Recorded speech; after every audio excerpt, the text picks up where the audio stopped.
Welcome to Blaisin History, where we are blazing through history 1 week at a time. Facebook.com/Blaisin Shows. It's BLAISIN Shows. Same with Twitter. And my brand new website. Go check it out. BlaisinShows.com. That's BLAISIN Shows.com. I'm Blaise Bryant. Hope all is well and that you've had a good week as it's time to blaze through the various things that have happened in history. We're going to go through January 29th through February 4th. That's what we're working with this week. And on January 29th of 2002, President George W. Bush, the 43rd president of the U.S., gave a speech about the axis of evil from his State of the Union address, and we have that clip here from 19 years ago today, from January 29th. North Korea is a regime arming with missiles and weapons of mass destruction while starving its citizens. Iran aggressively pursues these weapons and exports terror, while an unelected few repress the Iranian people's hope for freedom. Iraq continues to flaunt its hostility toward America and to support terror.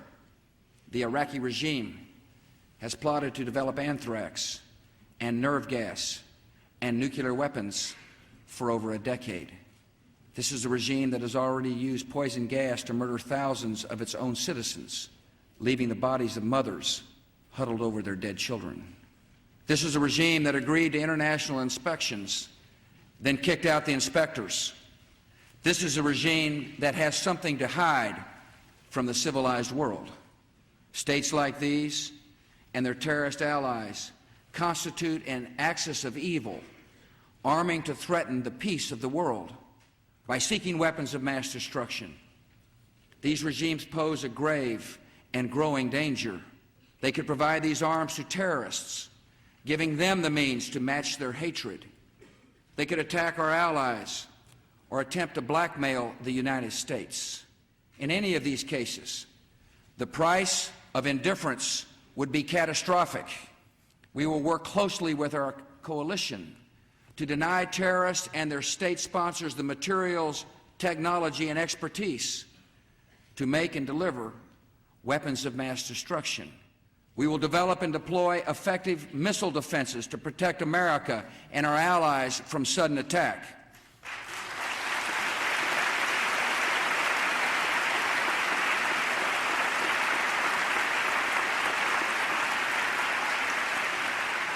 And all nations should know America will do what is necessary to ensure our nation's security. We'll be deliberate, yet time is not on our side. I will not wait on events while dangers gather. I will not stand by as peril draws closer and closer. The United States of America will not permit the world's most dangerous regimes to threaten us with the world's most destructive weapons.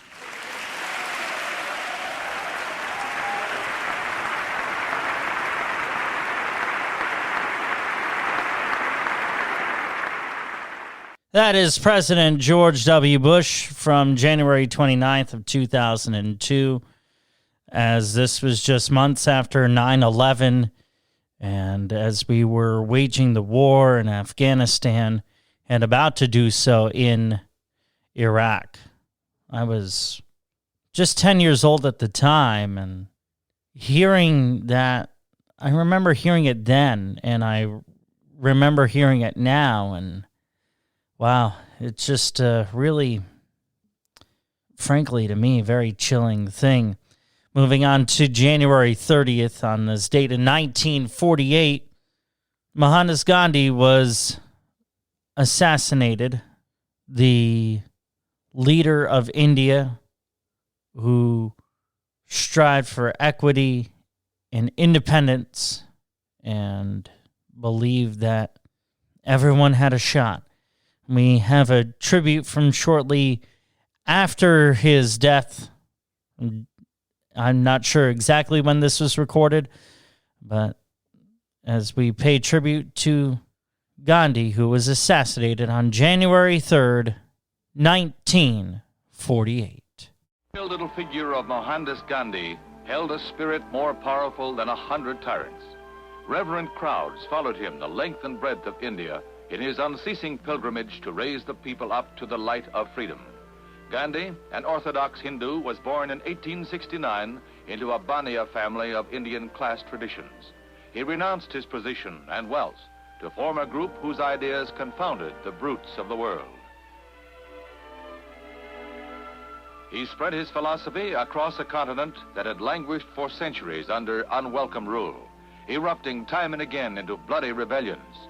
Love, Gandhi said, and meet unjust laws with nonviolent disobedience. His disciples picked up his gentle fervor and carried his message across the deprived provinces of India, where frustrated groups sometimes ignored his good example.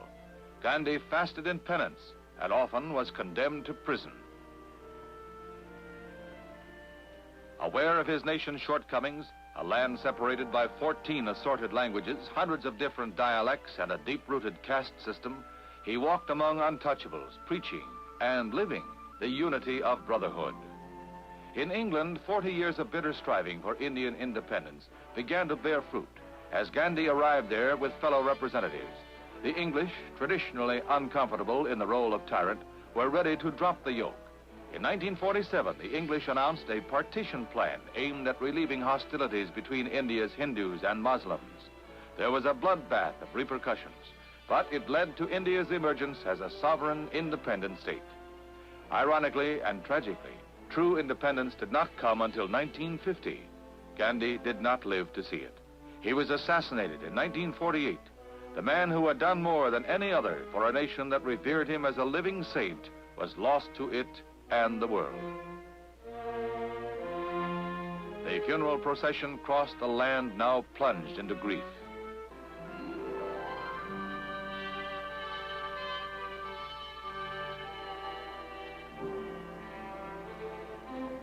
From the most extreme perimeters of the earth they came, the famed, the humble, the great and unknown, to pay him homage. But none had the words. The world was stunned into silence. There was his urn. Gandhi was dead. There were no words. Prime Minister Nehru, his most famous disciple, was as bereaved as the most forlorn, untouchable. All India went into mourning. An enduring legacy to his nation and the world was left by one small, fragile man, Mohandas K. Gandhi, a symbol of brotherhood among the milestones of the century. You can't help but just feel a sadness as you hear that tribute to Mohandas Gandhi, who was assassinated on January 3rd, 1948. We move on to January 1st, and this is very recent history. Just before there was a global pandemic, it feels like a while ago, the United Kingdom bid adieu to the European Union. It has been a long goodbye, this business of the UK leaving the European Union, and it's not over yet. Officially, the UK is out at 11 p.m. here tonight, but this is less the end of what seemed like an endless process as the starting gun for what comes next. It's been an emotional farewell for some. Members of the European Parliament in Brussels sang Auld Lang Syne for departing British members. But the UK will continue to pay membership dues and follow EU rules for the next year while a new trade deal is worked out, if it is. Freedom, democracy. It was a gloating goodbye for Nigel Farage, the British politician who has made it his life's work to get the UK out of Europe. I know you want to ban our national flags, but we're going to wave you goodbye. Put your flags away, you're leaving. Prime Minister Boris Johnson says Brexit will unleash Britain's potential. Others say it will diminish Britain, and placed a love note on the white cliffs of Dover facing France. The winners and losers in the Brexit battle will hold respective rallies here today. For the winners, a celebration. For the losers, a wake. The battle may be over, but Anthony, the arguments go on. Sure do. Mark Phillips in London, thanks. And that is from CBS This Morning from January 31st of 2020 as the UK bid adieu to the EU, the European Union. And certainly it appears that the jury is still out as to whether that was a good move or not. As we move into the month of February that we're in now, 18 years ago, on February 1st, 2003, the Space Shuttle Columbia was destroyed as it was finishing up its final mission. We have this report in memory, courtesy of the Smithsonian Channel, in reference to the Space Shuttle Columbia. This is a crew coming out of their crew quarters. On January 16, 2003, the Shuttle Columbia launched with a crew of 7 on a 2-week science mission. We have booster ignition and liftoff of Space Shuttle Columbia with a multitude of national and international space research experiments. Roger, roll, Columbia. Columbia now rolling on to the proper azimuth for a 39-degree inclination to orbit. Shuttle in a heads-down, wings level position for the 8.5-minute ride to orbit.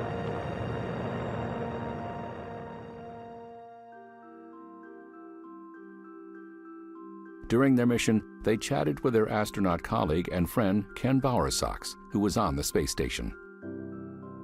We had a sort of a public teleconference with them where we got to talk over the radio with one of the shifts of STS-107 crew, and it was really nice to be able to talk with them. The first time that I got to see the orbiter as the sun sets, the whole payload day turns a beautiful rosy orange shape.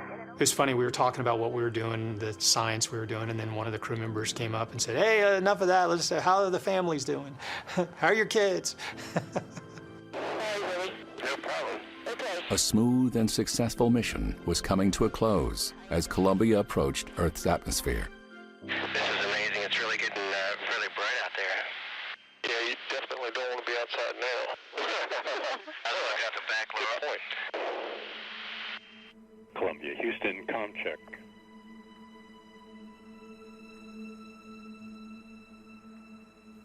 Columbia, Houston, UHF comm check. In flight ecom? Ecom. I've got 4 temperature sensors on the bond line data that are off scale low. GC flight. Flight GC, lock the doors. Copy. No phone calls, off-site, outside of this room. Our discussions are on these loops, on the recorded DVIS loops only. Minutes later, television was broadcasting this imagery to a stunned audience across the nation. For the first few hours, we were hoping that they'd be able to find someone that had survived, and then it became clear that that was less and less likely. Images of the ship being biggest destroyed enemy is their record of success. They make it look so easy. Everyone that works on a space shuttle knows that every time a space shuttle makes it to orbit that a minor miracle has taken place.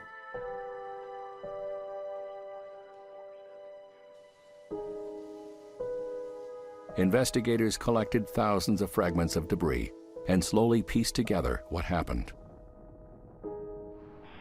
Insulation from Columbia's fuel tank broke off during launch and bounced off a wing, damaging the shuttle's all-important heat shield. Upon re-entry, the searing heat breached the shield and broke the shuttle apart.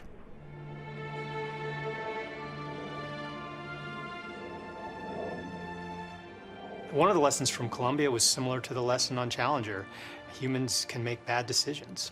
They can get comfortable with risk, maybe too comfortable with risk. All shuttles were grounded for 2.5 years to overhaul the entire program. NASA knew that to succeed, 1 million things have to go right. Once again, they learned that to fail, only one thing has to go wrong. Wow. And that is from the Smithsonian talking about the destruction of the Space Shuttle Columbia from February 1st, 2003. As I'll tell you, we make jokes about space cadets and astronauts, but let me tell you, that is a job that is anything but for the faint of heart. Moving on to February 2nd, on this day in 1990, a ban on the African National Congress was lifted, allowing Nelson Mandela to be released from prison, which happened 9 days later on the 11th. We have this report from the CBC News from February of 1990. Good evening. For 27 years, 6 months and 6 days, he had been a prisoner. During that time, he became a legend, a symbol of black resistance to apartheid, and to many, he became a martyr. Tonight, he is a free man. Nelson Mandela, the leader of the African National Congress, he walked out of a prison on a gloriously sunny South African afternoon, and there is general agreement that his freedom begins a new era in South Africa. This is a special edition of Sunday Report. We're taking the time usually filled by venture to bring you comprehensive coverage of a truly extraordinary day. A day so many have waited for so long. The day Nelson Mandela was freed from prison. We start with the CBC's Jean-Francois Lepine. There's Mr. Mandela, Mr. Nelson Mandela, a free man taking his first steps into a new South Africa. Nelson Mandela emerged from his long nightmare as a simple man walking his way to freedom accompanied by his wife Winnie. But his release meant probably more to the whole world than to the man himself. In an unprecedented move, state-controlled television beamed Mandela's release live into the homes of millions of South Africans. Outside, crowds of supporters had waited hours for that very first glimpse of the man that most of them had never even seen before. Mandela was then driven to a huge rally that had been building up since early morning to welcome him. More than 250,000 people came here in the center of Cape Town, hoping to hear Mandela's first public address. At one point, the crowd was so dense and the security so inadequate that Mandela's motorcade couldn't make its way through. Organizers spent hours trying to control the situation, but it only led to further unrest. As groups of people began to leave the rally, riots and looting broke out in the streets, and South African police forces reacted in panic, shooting almost indiscriminately.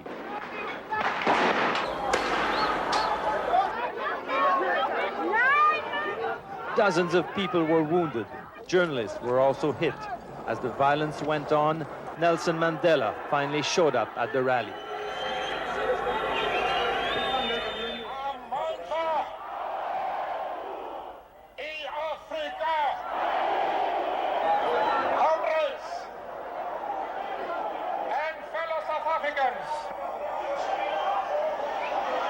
I greet you all in the name of peace, democracy and freedom for all. Obviously aware of what was going on outside in the streets, Mandela delivered a bold and defying speech, clearly showing that his determination had not been softened by all those years in prison. The factors which necessitated the armed struggle still exist today. We have no option but to continue. But Mandela said that only negotiations could avoid the need for armed struggle. But he added that the black majority would not negotiate unless it is given full political rights. We call on the international community to continue the campaign to isolate the apartheid regime, to lift sanctions now would be to run the risk of aborting the process towards the complete eradication of apartheid. Mandela then called on the white minority to join what he said was the South African majority's recognition that apartheid had no future. Universal suffrage on a common voters' roll in a united, democratic and non-racial South Africa is the only way to peace and racial harmony. Mandela played down his role as a leader. He said a leader had to be elected, but the people at this rally clearly expect a leading role from the man who has been their guide for so long. Jean-François Lépine, CBC News, Cape Town. How about that? And here we are in the United States 31 years later.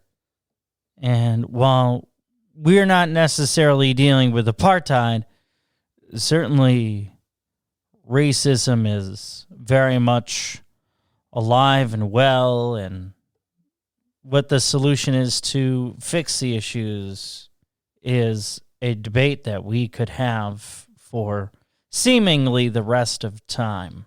On February 3rd, 1959 was the day the music died, as 3 young singers were killed in a plane crash, as reported by Action Network News on that day, February 3rd, 1959. We interrupt this program for a special news bulletin. 3 young singers who soared to the heights of show business on the current rock and roll craze were killed today in the crash of a light plane in an Iowa snow flurry. The singers were identified as Richie Valens, 17, Buddy Holly, 22, and J.P. Richardson, known professionally as the Big Bopper.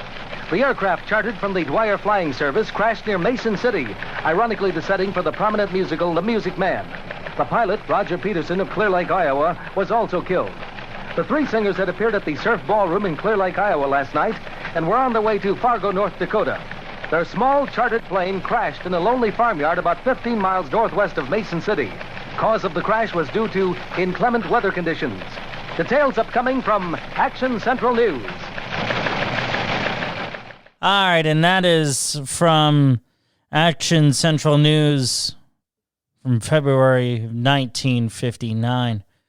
The Big Bopper was a DJ who had some success, and the pilot that was mentioned, he was just 21 years old, and by virtue of that, not a lot of experience dealing with inclement weather. Well, we have just a few minutes left, and we need to say happy birthday to the late Rosa Parks, who was born on February 4th, 1913.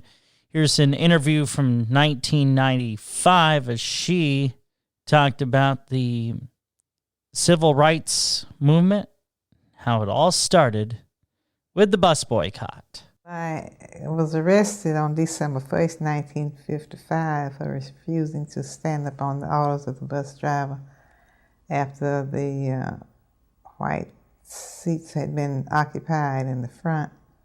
And of course I was not in the front of the bus as many people have written and spoken that I was, that I got on the bus and took a front seat, but I did not. I took a seat that was just back of where the white people were sitting. And in fact, the last seat, and the man was next to the window, and I took an aisle seat, and there were 2 women across. And we went on undisturbed until about the second or third stop when some white people boarded the bus and left one man standing. And when the driver noticed him standing, he told us to stand up and let him have those seats. He referred to them as front seats. And when the other 3 people, after some hesitancy, stood up, he wanted to know if I was going to stand. I told him I was not, and he told me he would have me arrested. And I told him he may do that. And of course he did. He didn't move the bus any further than where we were, and went out of the bus, stood in the door, and several people got off. Didn't any white people get off, but several of the black people got off, and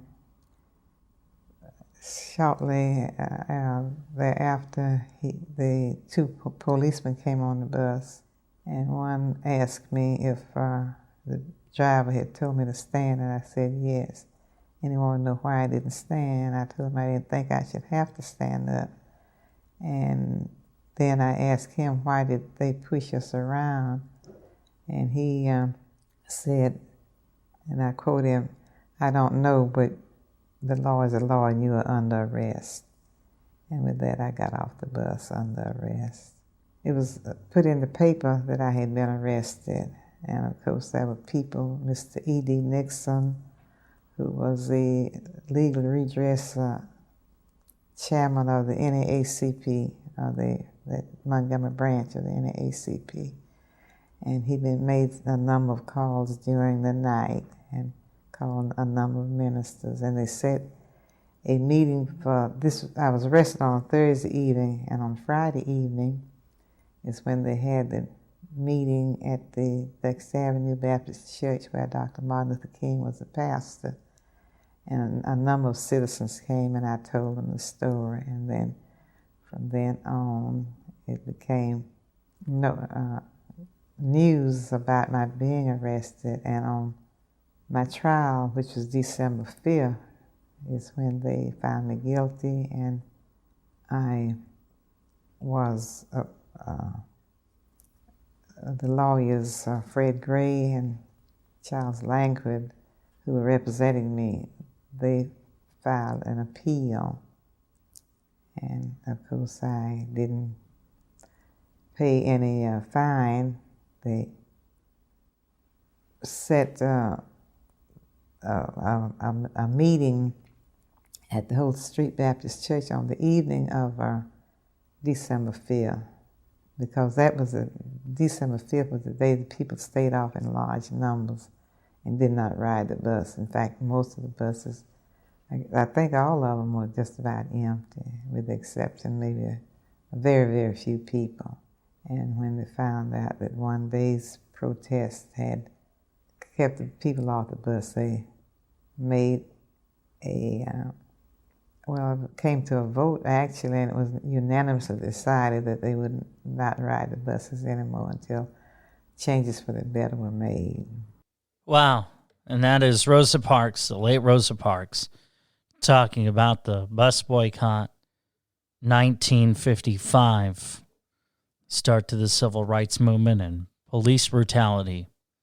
60 plus years later, continues to be an issue. And coming up next week, we will preview what happened on this day, or on this week in history, from February 5th to February 11th. That's all the time we have. Thanks for listening to Blaisin' History, blazing through history 1 week at a time. What do you think? Let me know at facebook.com/Blaisin Shows. That's BLAISIN Shows. On Twitter at Blaisin Shows. Or email me, blaizinshows@gmail.com. You can subscribe to the show wherever you listen to podcasts or on my website, blaizinshows.com. To quote the late Franklin D. Roosevelt, the only thing we have to fear is fear itself. Take care of yourself, and we'll talk again next week. On Blaisin' History, I'm Blaise Bryant.